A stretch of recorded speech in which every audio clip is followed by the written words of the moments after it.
Hello everyone, I am Kurs, this is Low Mana, and recently Overwatch's lead writer Michael Chu participated in an A.M.A. on the Overwatch subreddit, much like Jeff Kaplan has done previously.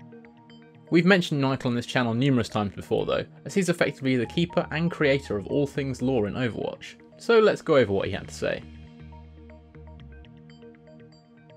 Throughout the event, Chu touched on a wide variety of topics, including a bunch of questions about getting into the games industry or where he takes inspiration from, but for obvious reasons I'll be focusing on the lore topics above all else.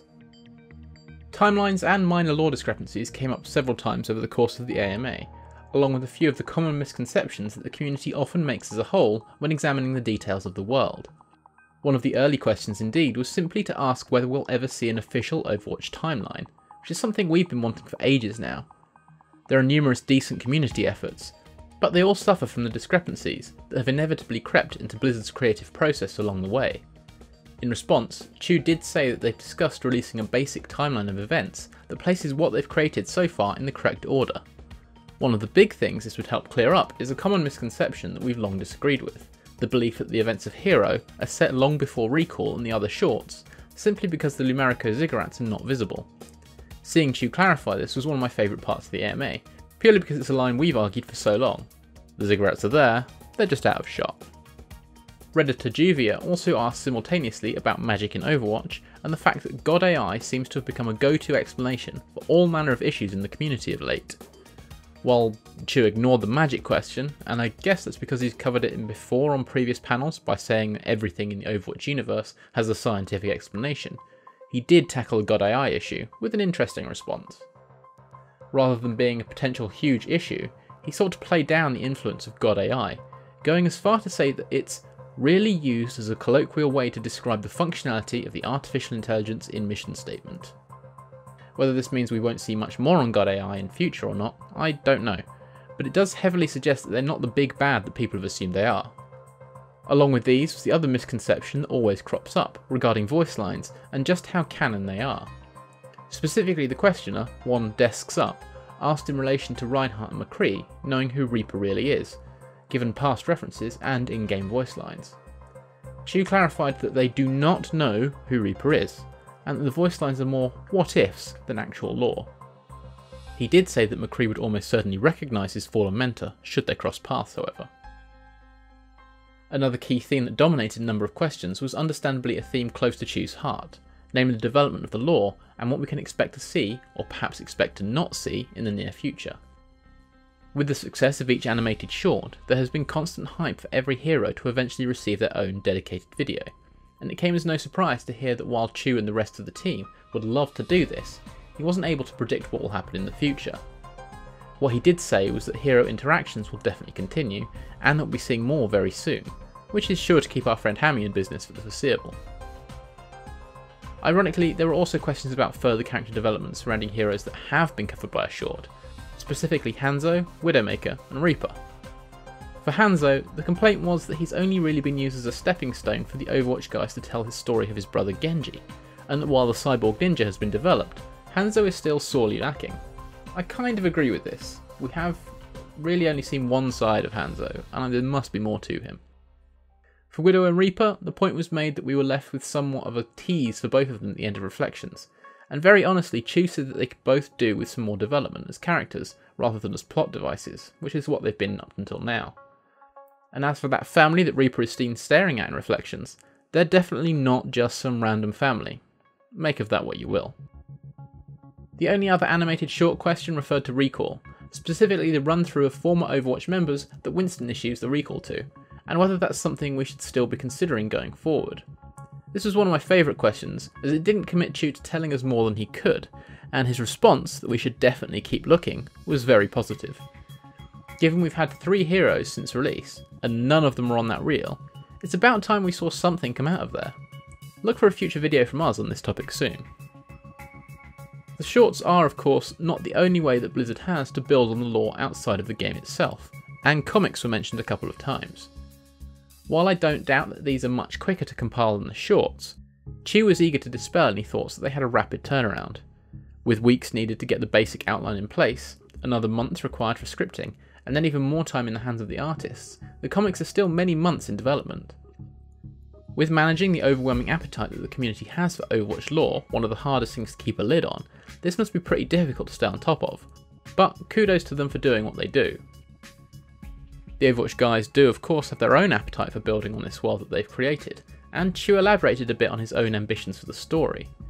Apparently one of the things he wanted to do most was explore Overwatch at its peak. Though from his choice of words, it sounds as though the Uprising event fulfilled much of that, so I don't think we should expect any more Golden Age content anytime soon. All he said beyond this was that he wants to develop and release story on some of the heroes who haven't gotten as much attention, and also the Talon organisation. For me, that would be the big four that we've not had enough to even build a Lore Watch episode on yet. That's namely A.M.A, Zarya, Lucio and D.Va, but it's entirely possible that he had others in mind.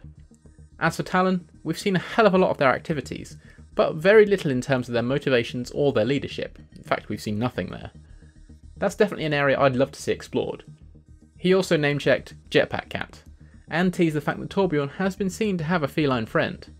Usual disclaimers apply, however, so as awesome as it would be, don't expect an airborne turret-wielding Moggy anytime soon. Some of the biggest mysteries hopefully take priority over lethal cats, however, and the A.M.A also touched on these in regards to how much of the story is already planned and fleshed out, and yet never revealed outside of a small group of people. We're talking about things like Junkrat's Omnium secret, Sombra's conspiracy, and the original cause of the Omnic crisis, to name but three. In short, there's loads of it, but it isn't revealed because they like holding some sort of crazy power, it's for simplicity, and because it genuinely doesn't make for good storytelling to dump all the info out there at once. While it sucks being in the dark, and this is a sentiment I can get behind as a guy who makes videos on it, it's clearly working judging by how driven the community is. He did admit there are a number of questions that could do with answering before they start opening up new threads. But as for the bigger mysteries, unfortunately it looks like we'll need to wait and see. Most of the rest of the A.M.A was made up of smaller questions without any common theme, but there's still some nuggets of goodness in there worth noting. Looking forward in terms of shorts, comics and even gameplay, some of the standout ones addressed climate change in Overwatch, the Horizon Gorillas, and the fact we're yet to see any real Omnic bad guys. As of this last one, yes, I know we had Null Sector very recently, but there haven't been any evil Omnic characters, which kind of leaves us with an unbalanced world. This is a universe where Omnics were the aggressors in the past, but all we have now are 3 good, or at worst neutral, playable Omnic characters. Chu agreed with this, and the Omnics could do with a more nefarious representative to help balance out the world.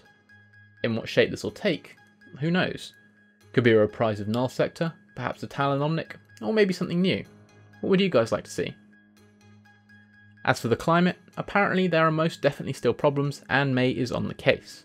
It seems likely, though not confirmed, that these are linked back to the anomaly that she was investigating when she went into cryostasis, and will form a key part of her character development. Maybe we'll even get a short on it. A weather themed map would be cool, and I don't mean like Eco Point, something more involved. In terms of maps, one of the most popular fan theories is that we'll end up visiting Horizon Lunar Colony, where Winston grew up. While that wasn't directly tackled, it was asked whether the human-hating gorillas would ever visit Earth. Chu simply postulated that maybe they prefer it where they are. A slow burner of a story perhaps, but I'd love to know your thoughts. To round up, we had 2 questions that would for me be nice to haves. Firstly, the ongoing little discrepancies Overwatch has with its own timeline that have caused us headaches in the past. The example given being Reinhardt's bio stating Overwatch being founded over 30 years ago, and yet the crisis only happening 30 years ago. There are many others, believe me. Chu's response was encouraging, suggesting that they're planning to get hero backstories to go in game at some point in a future patch, which will also act as a catalyst for them to do a cleanup pass on any of these little snacks. Can't wait for that, should make life a lot easier. And finally, a little pet project of Michael's, and one that could definitely add more flavour to the world, the Omnicode. Various people have tried to translate the Omnic symbols to English over the past few years, without success, and that's apparently because the intent was for Omnicode to be entirely animated and not translate directly one-to-one anyway. Unaugmented humans, he states, should not easily be able to read it. While a language like this brings little to the gameplay, some of the best fictional universes have prospered greatly from their own languages and scripts, from Arabesh in Star Wars through to the myriad languages created by Tolkien for Middle-earth. Overwatch would definitely be richer for it. Thanks for watching my run through of Michael Chu's A.M.A. What are your thoughts on the various subjects? Were there any questions you'd have liked an answer to? Let us know in the comments below. As ever, there's a link to our Discord in the description below that you can join. Don't forget to hit that like button if you like this episode, subscribe if you haven't already, and hit the little bell for notifications on our latest content. Until next time, I've been Kurs, thanks for watching.